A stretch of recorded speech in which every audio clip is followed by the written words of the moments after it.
Hey there, Michael Draper with Edmonton HQ and Maxwell Progressive, and I'm here today to talk to you a little bit about permits.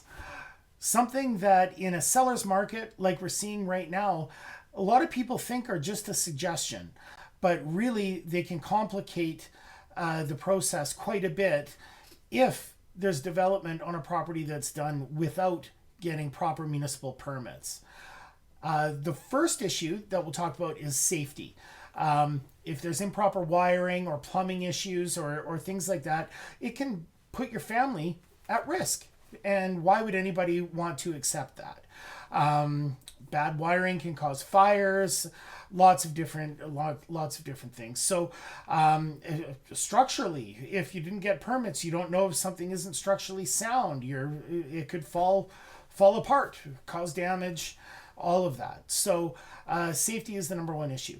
The number two issue is mortgage qualification. So if you're getting a mortgage on a property and it's disclosed that there's some development on that property that's done without permits, there's a good chance that your lender might have an issue with that and may not fund the mortgage because of it. So highly recommend making sure that you know before you waive any conditions on a deal whether or not your lender is okay with the situation if there's no permits. The third issue and implication that I'll talk about is insurance. Say there's faulty wiring and a fire breaks out and you were aware that there wasn't any permits done for that wiring, there's a good chance that your insurance company may not cover the damage caused by the fire. So talk to your insurance company and make sure that you have a full understanding as to the implications of the insurance policy if there's no permits done on the property for some development on the property. The next one I want to talk about is financial implications. If you want to get the permitting process done, it's going to cost you money to fix things, to repair things, to bring them up to code potentially if they weren't done properly. So that could be very expensive. You could be opening up lots of walls. You could be, depending on what the development was. So those are all big issues. Then the last one is the permitting process itself.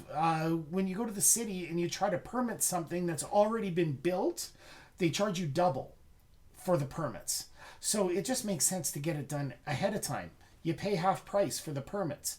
And not only that, they come and do inspections along the way while the development is happening. So you don't have to open up walls so they can look at the wiring, change things after the fact because they are giving you instructions through the inspection processes along the way. So